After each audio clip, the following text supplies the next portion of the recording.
Hey guys, this one is the best mid-range smartphones between $300 and $600 more or less. At each price range, what's the best phone, and should you actually pay a little bit more money to get a better phone, or is it just great to save your money and get those slightly cheaper phones? Let's find out all the best phones for this year right now.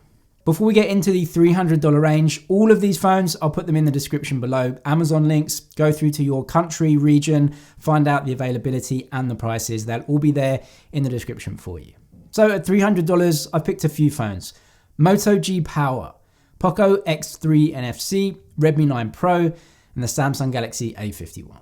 The Moto G Power is super popular in the States, and it offers a really good package for the price. The A51 is also incredibly popular all around.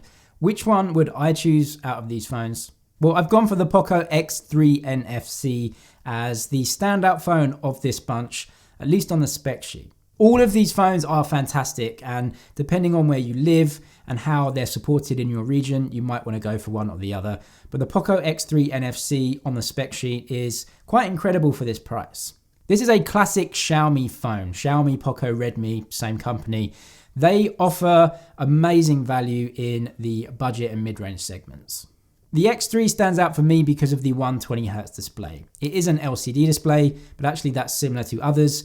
120Hz is an incredible spec for this price. The Redmi Note 9 Pro is also amazing, and I've used that phone, but the 120Hz display makes the Poco stand out for me. At this price point, it is actually more about specs. As you go up into those flagship phones, all the specs are great. They're all amazing phones. But down here, specs do matter for the price. If you're in the USA, the Poco, probably not available, doesn't make sense, but the Poco is available in the UK. You have really great fast charging on this, a really good spec for the screen, cameras as well, high megapixels, and overall the value really can't be argued with. That Poco does stand out for me.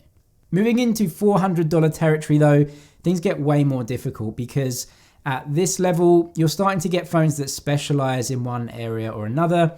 Maybe they have a slightly better chipset, maybe they focus more on the cameras, so it's definitely more difficult, but just choose the one that you want to go for. Now, obviously the Pixel 4a, that stands out for me. The iPhone SE 2020, the Poco F2 Pro now has been discounted to around this price. Then you have the offerings from OnePlus. The OnePlus 7T, that is an old flagship phone. Or you could choose the OnePlus Nord, which is a newer mid-range phone. The Mi 10 Lite also stands out, or the Mi 10T Lite, and then the Moto Edge. So in Q3 2020, the second best selling phone in the world was the iPhone SE 2020. And this phone is just not going to be suitable for a lot of people because of that old design, but obviously a lot of normal consumers who don't care about tech just like that phone. It's a cheap iPhone. It's got a great camera and a great processor, and they can deal with the design because they really don't care about bezels. For me, as a tech reviewer, I can't choose that one out of them though, so which one do I go for? If the camera is your main thing, then Pixel or iPhone. For me, they give the best quality out of that main camera. All of the others though offer things that they don't, like an ultra wide, zoom, or just generally more cameras, and even the Nord has a dual camera at the front. For me personally, I don't really value that over just having a really great main image sensor, but of course everyone is different. I also think that your decision may actually be swayed by what you have now or the ecosystem that you're currently in. If you just want a cheap iPhone, you might get the SE. If you've got Pixel Buds, you're going to choose that one. OnePlus is releasing a watch. They also have the OnePlus Bullets Wireless, OnePlus Buds Z, so they have an ecosystem coming up. Same with Xiaomi. They have a ton of products. They have smartwatches and fitness bands. That maybe sway you to go for a Mi 10 or a Mi Note 10. I personally will always edge towards an older flagship phone as opposed to a newer mid-range or budget phone, because flagship phones have better build quality and they just have more premium materials all around because they were flagship at the time. So I'd personally go for the OnePlus 7 or the 7T over the Nord. It's got a metal design, it's just slightly more premium overall. It's older and it has an older flagship SoC rather than a newer mid-range SoC. Again, it's absolutely impossible to choose one. I could use all of these happily. There's no perfect phone at this price, but certainly a lot of good options that are going to fit in with your lifestyle very easily. Moving up to $500, and I think actually the decision becomes a little bit clearer. I've got the iPhone 11 on this list, the Pixel 4a 5G version, the Samsung Galaxy A71, the Samsung Note 10, which I think is better than the A71. Again, I always go for older flagships rather than newer mid-range phones. And also the Mi 10T Pro is on this list at around this price.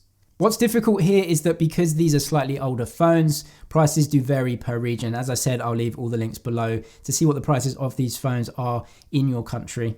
But even on Apple's website, the iPhone 11 is around $500. I still think this phone is the great choice for most people. If you're looking at an iPhone, the 11 offers you better value than any of the 12s because they're new and expensive. But the 11 has a big 6.1 inch screen, dual cameras, and at least 5 years of software updates. That really is amazing and offers you the same experience more or less as a new iPhone 12. The Galaxy Note 10 is available for around this price in some markets, and I think a flagship phone like that is better than the A71, even though you might get the A71 a little bit cheaper. The Pixel 4a 5G is a no-brainer at this price point. You get the best mid-range SoC from Snapdragon right now, the 765G. It has 5G as well, so you're covered for the next 3 years or so. The Mi 10T Pro also offers a ton of value here. Again, classic Xiaomi, offering specs, numbers on the spec sheet that beat everyone else, and a great price as well.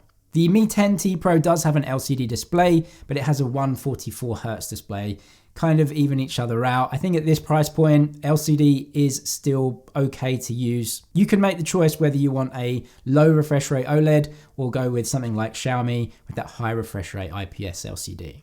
Moving up to $600, and I think things become even clearer once more. Up at this price point, you've got pretty much some of the best phones made in 2020. The iPhone 11 still makes this list. Around this price, I think it still competes with everything else. Yes, it is a year old, but the A12 chipset in there is super powerful. You get dual cameras, which are amazing. There is no night mode on the ultra wide in the iPhone 11 though. You do get that in the iPhone 12, and you also do get that in most of the Android flagships around this price. So something that may sway you.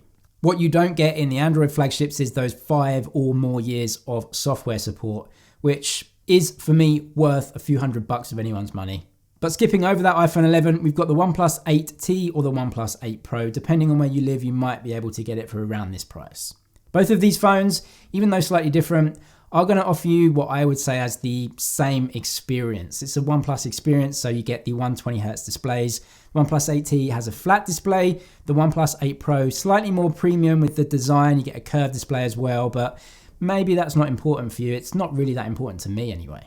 Key specs though in those OnePlus phones: 120Hz, best processors, fast charging, wireless on the Pro, non-wireless on the 8T, but you get 65-watt wired, which is super quick. OnePlus's Achilles heel is the cameras. When it comes up against the iPhone and the Samsung, and this is just my personal opinion, but I think a lot of reviewers share this, the cameras are good from the OnePlus, but they just start to become really great from the other phones like the Pixel 5, which is also on the list at this price range, the iPhone, and also the Samsung Galaxy S20 FE. The cameras are just super good on those phones. And it becomes very hard for the OnePlus to compete with them, even though the cameras are good. Wow, like the Pixel 5, the quality is just so good. The S20 FE, amazing camera setup. That's not to say that OnePlus's cameras are bad at all. They're very good, but the competition is pretty stiff up here.